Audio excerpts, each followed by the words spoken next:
Hey everybody, Ashton Gustafson here. Welcome back to another episode of Good, True, and Beautiful. I hope you are doing well. We doing all right out there today?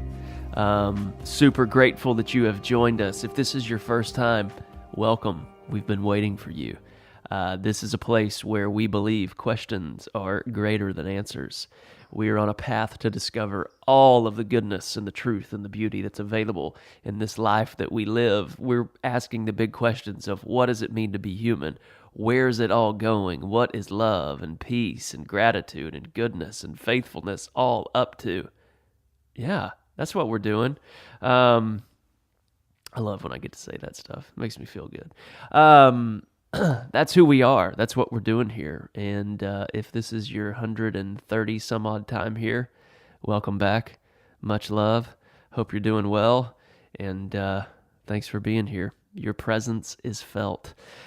So, where do we go from here? Well, good news. You've got me again. And I think that if there was any way that we could call the spring and summer of 2019 at Good, True, and Beautiful, it's basically Reflections with Ashton.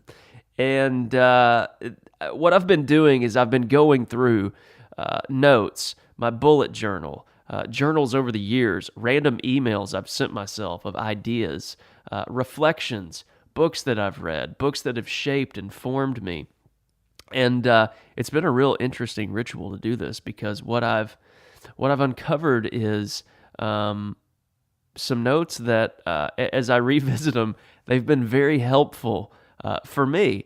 And so I feel as though that if they have been beneficial to me to revisit some of this stuff, to come up with some of this content, I thought that I could just keep doing it for you guys. I want it to be a gift. I want, if there could be something in these messages that you could just take one little thing and it could make one little change in your life that leads you to a more sustainable, peaceful, meaningful, wondrously mysterious life, then let's do it. That's what I'm all about. So that's what we're doing here today.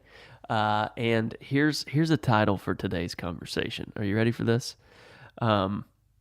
It's called A Day Worth Repeating So That Your Days Don't Repeat. Sounds like a book. A day worth repeating so that your days don't repeat. You guys have heard me say all the time when I speak across the country, when I share on here, a lot of times I say, there's nothing worse than getting to the end of one of your days, turning on Jimmy Fallon, and asking yourself, how did I get here? Have you had a day where you look back and you just go, I don't even know what that was. I was majoring in minor things. I was a jack of all trades and a master of nothing.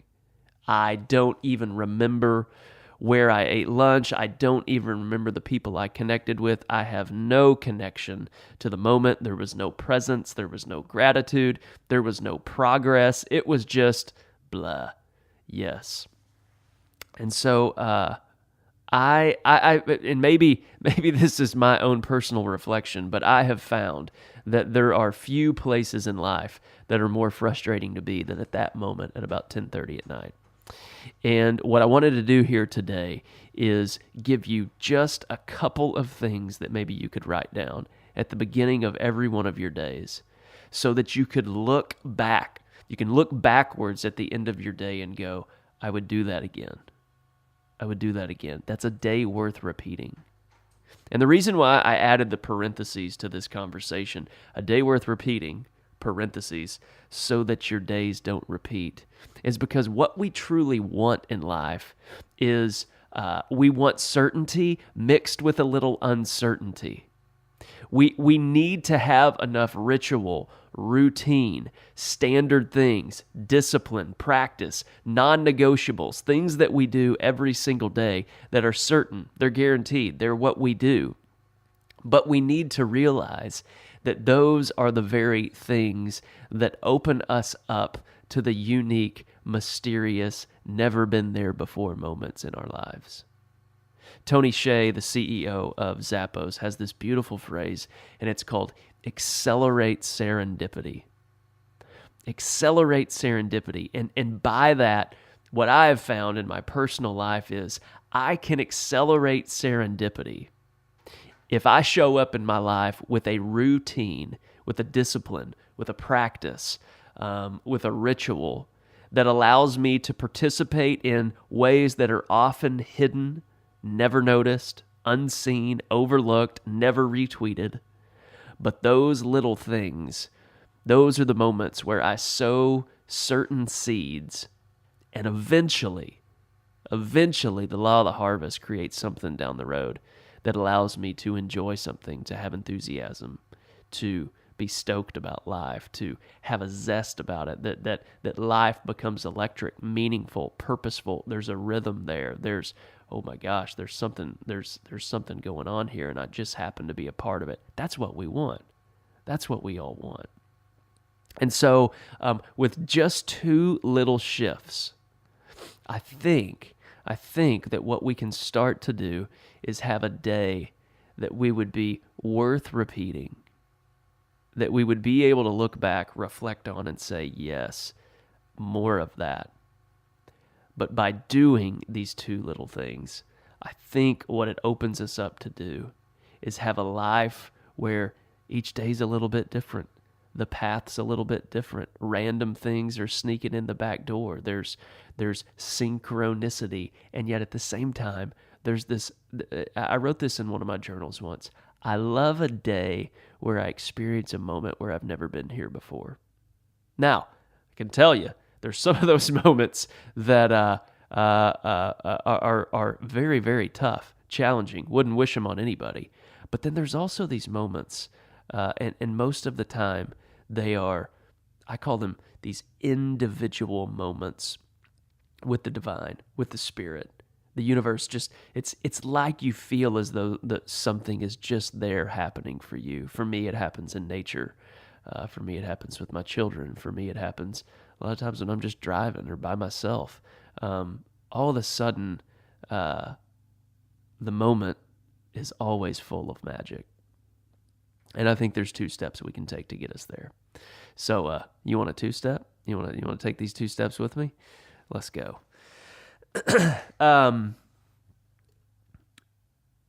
We've had this chat a lot this year, but I feel as though that if I don't continue having this dialogue with us here, then I'm missing the boat. And so I recognize that some of us may hear this conversation and go, hey, you've said this a lot this year, but here's the deal. I'm still trying to get it.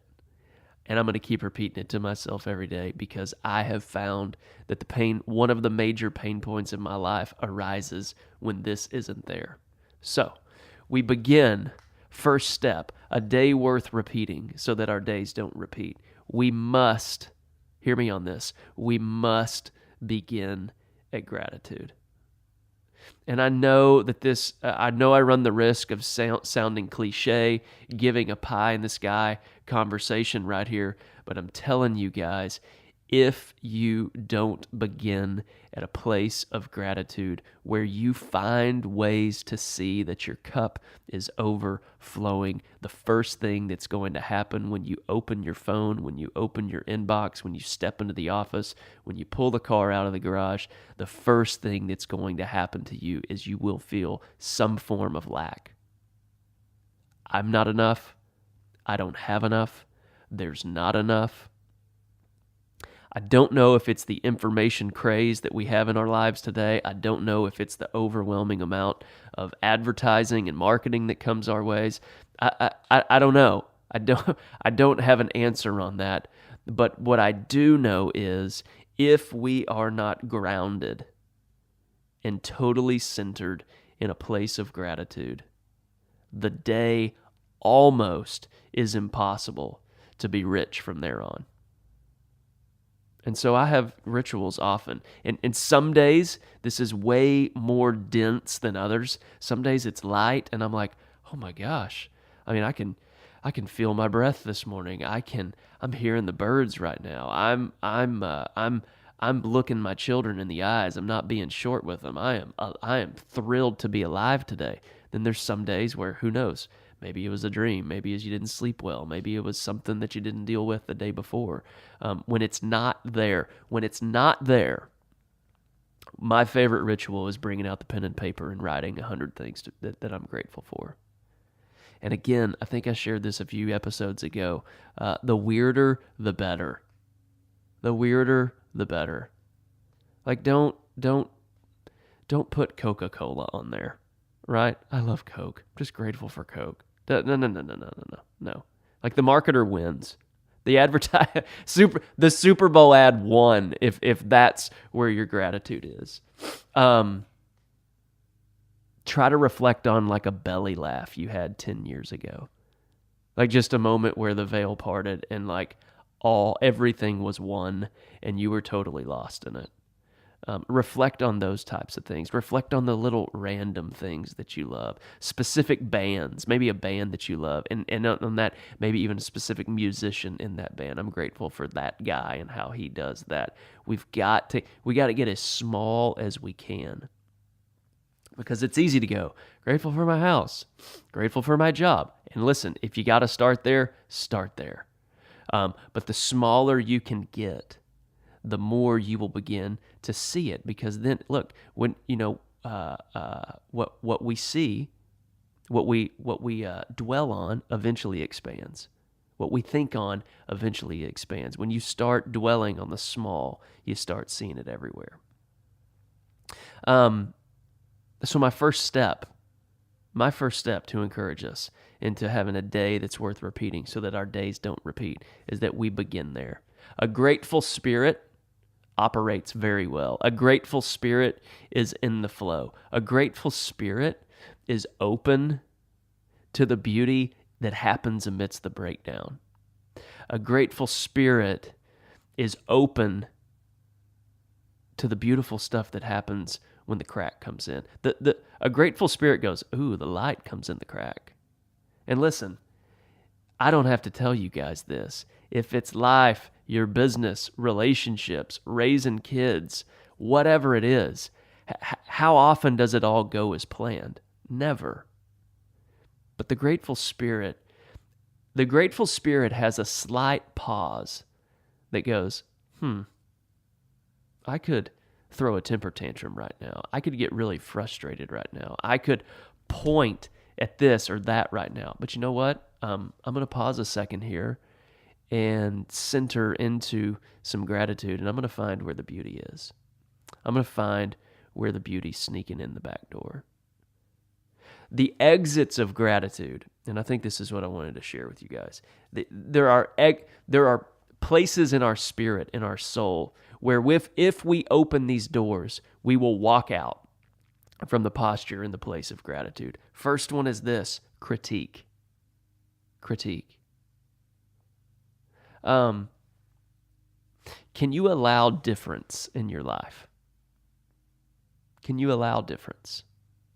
And if you can't, when is the last time that someone, something, some moment, some idea was different than yours, and your perfectly packaged critique convinced the moment, the person, the thing, or the idea?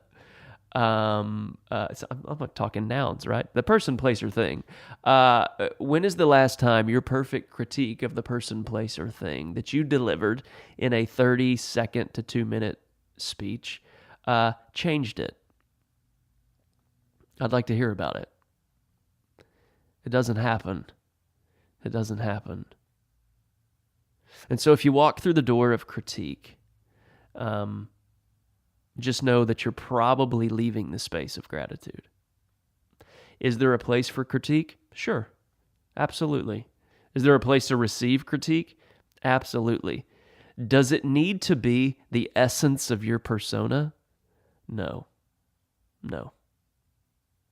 That's exit number 1. Exit number 2 from the place of gratitude would be labeling everything: good, bad, right, wrong.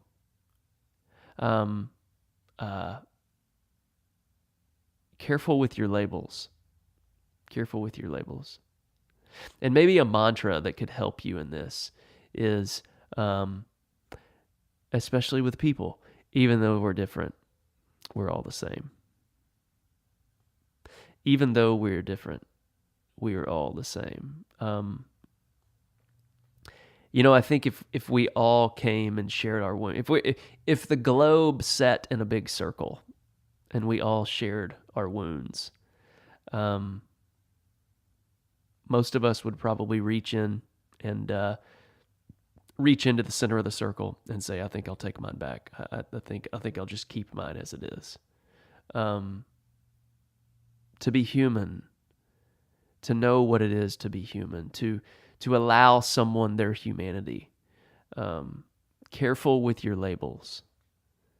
And maybe the repetition, maybe the mantra, maybe the saying that you need is, even though we're different, we're the same. Even though we're different, we're the same. Next one is condemnation.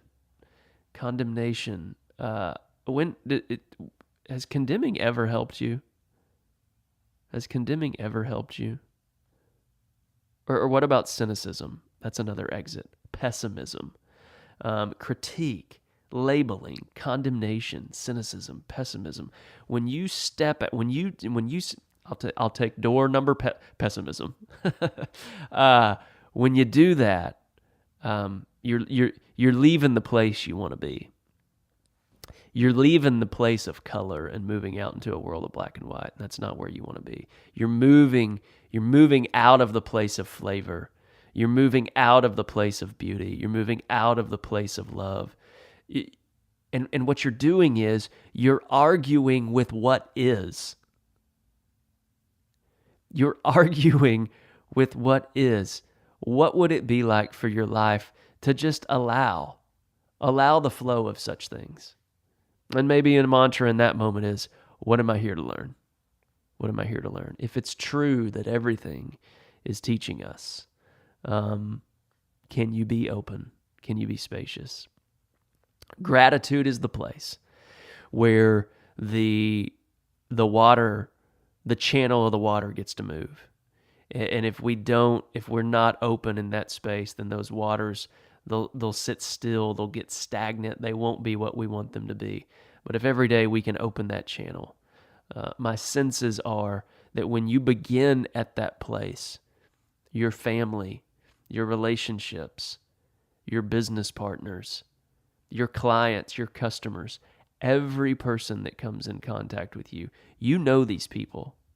You can spot a guy from a mile away that is content, that knows that he's lost in a moment of joy. He's dialed into the moment. His cup overflows. May not have a lot by the world's standards, but his smile, his posture, his eyes tell you everything you need to know.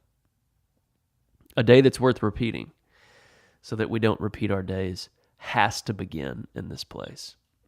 Next one is this. Now, and let me say, there's some true self, false self going on in this dialogue today.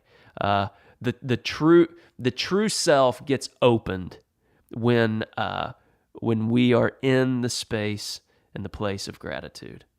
Now, we've had the false self conversation here. Listen, the false self isn't your bad self. You got to have it. There's things in life today that just are. Your false self is, I just say, it's the business card you. It's Ashton at blank.com. Okay? That's what we're talking about there. Now, the problem is that this isn't a bad self, but most of the world believes that everything hinges on this self, and that's a really rough place to be, because once you just think that that's all that there is, then what happens when that disappears one day? What happens when the domain isn't yours anymore? What happens when the .com email address isn't yours anymore? What happens when you retire? What happens when you change jobs? What happens all of a sudden when you lose your sense of self, because that's where you hung it all? But no, the false self can be a beautiful thing. It just doesn't have the final say. It's not the whole enchilada. It's the thing on the other side of the veil that no one knows about. I love that. It's the thing, it's what will end when the earthly you ends. Yeah. Yeah. It doesn't go on. It won't always be. It's got a shelf life. The true self, no, there's no shelf life. Constant renewal, constant expansion. The false self, yeah, it's got a shelf life. 100 years from now, no one's going to know about your business. I think that's true. 100 years from now, no one's going to know. Let me ask you this. Can you tell me what your great-great-great-grandfather did for a living? Well, he was probably a farmer. That was a bad example. But you get where I'm going with that, right? No one's going to know about the biography to you. But that doesn't mean that it's not important. That doesn't mean that you don't need to be plugged in and finding a way to grow and expand in that space in life. We've got jobs. We've got businesses we want to build. We've got people that we want to lead. All of those different things. And here's what I've found in the realm of the false self. And it's funny to even like promote the false self. But I think that something needs to be said about it. One of the most frustrating places to be in that realm is when you feel like you are not progressing as you should. When you feel like you're stuck. And here's the secret sauce to this. And again, I come from a sales background in the real estate business, so a lot of this is comes out of that industry. But here's the truth. The people that I've found that I want to emulate in the realm of career are people that have fallen in love with the idea of delayed gratification. And by that I mean, what is it that you're willing to do every day that's typically overlooked, not talked about, rarely seen, but is the secret sauce to what you do? Mentors, people that I'm having lunch with these days, people that I seek out, my new question to them is, what have you not done that made you successful? I know there's a million things that you could do. What did you say no to so that you could say yes to just a few simple things?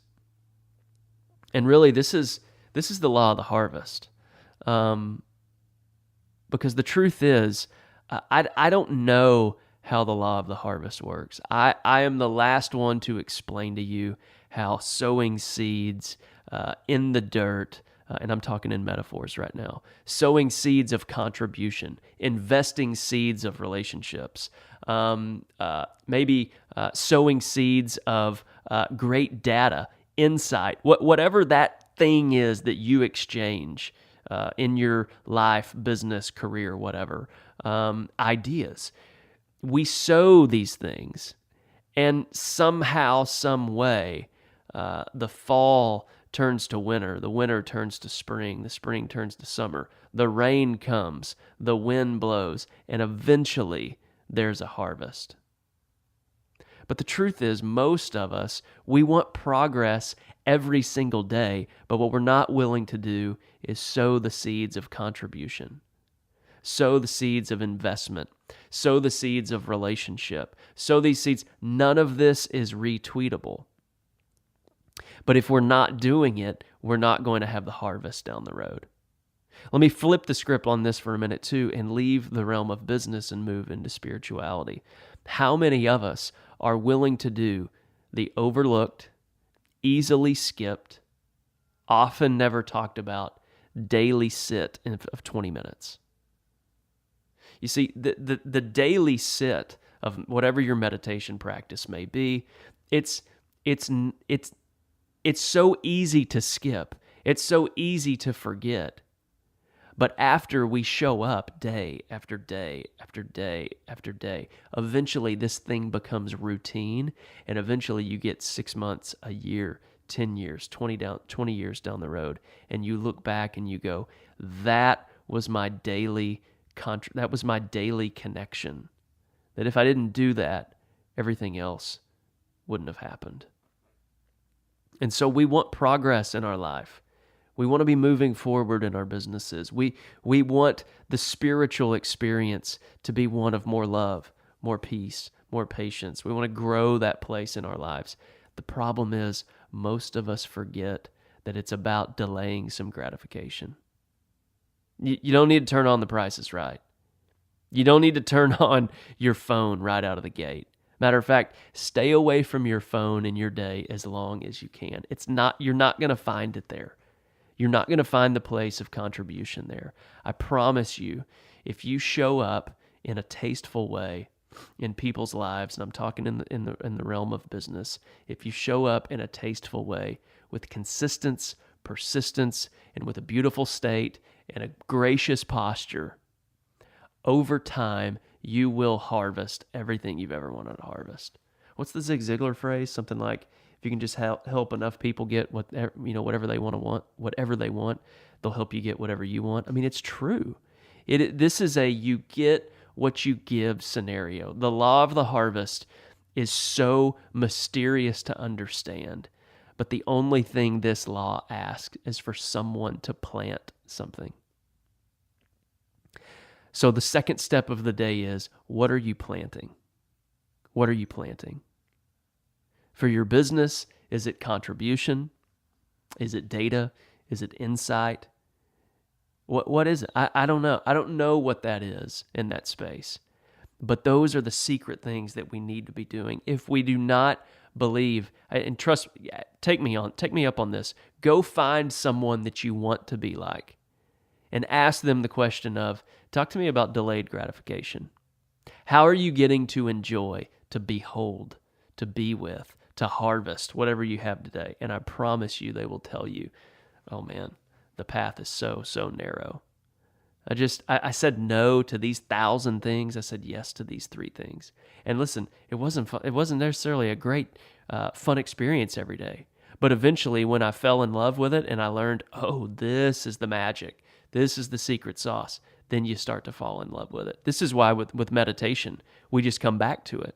You start to go, man, I cannot not do this. If I don't do this each day, I got some trouble. If I don't do this in my business each day, I've got some trouble. So think about that. And those are these 2 steps.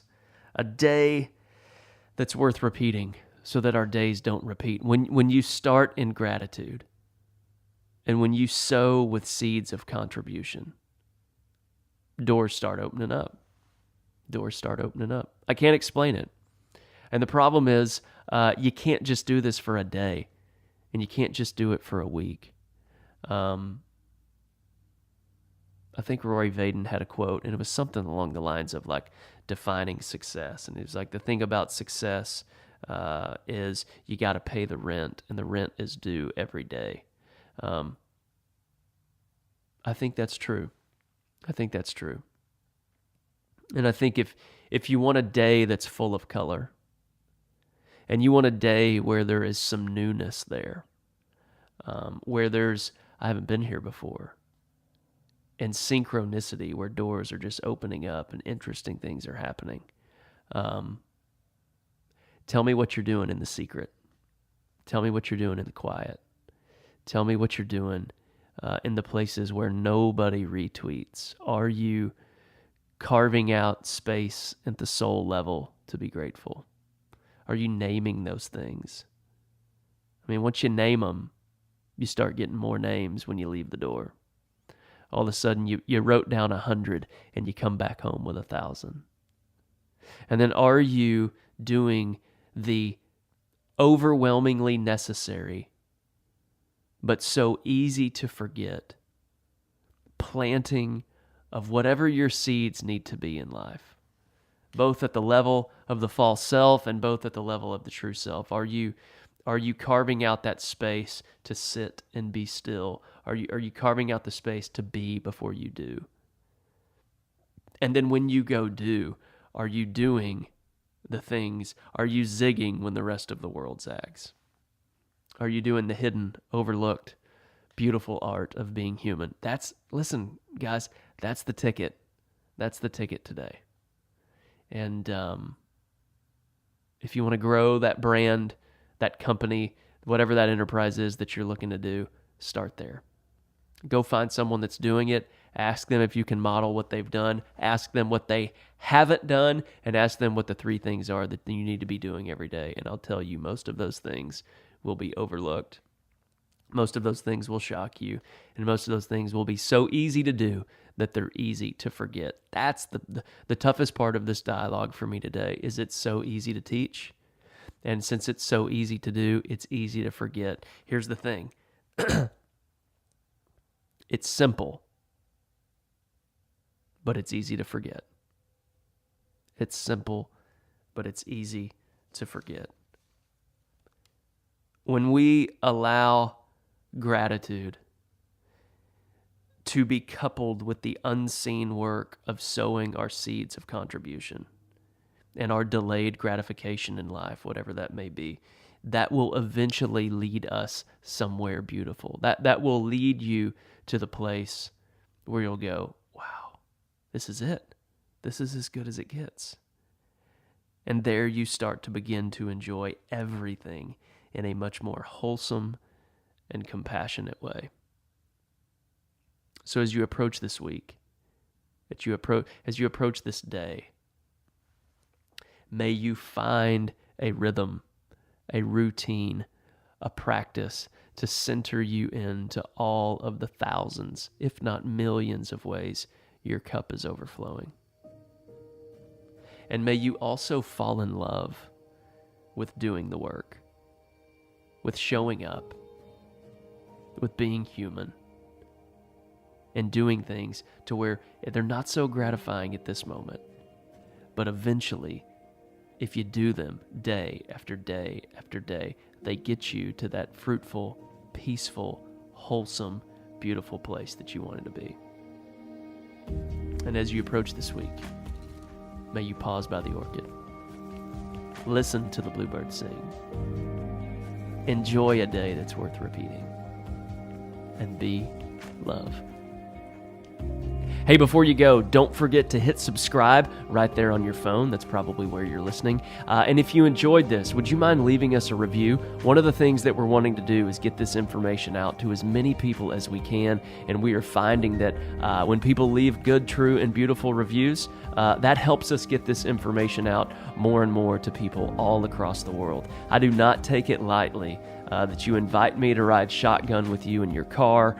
You allow these conversations to be a part of your jogs. You allow these conversations to be a part of the communities and families and businesses that you've been entrusted. I do not take that lightly at all, and I am thrilled that you have joined us here at this table, at this conversation. There's always a seat left. There's always room for more, and we are just so grateful for you guys joining us here at Good, True, and Beautiful. And as you approach this week, may you pause by the orchid, listen to the bluebirds sing, and be love.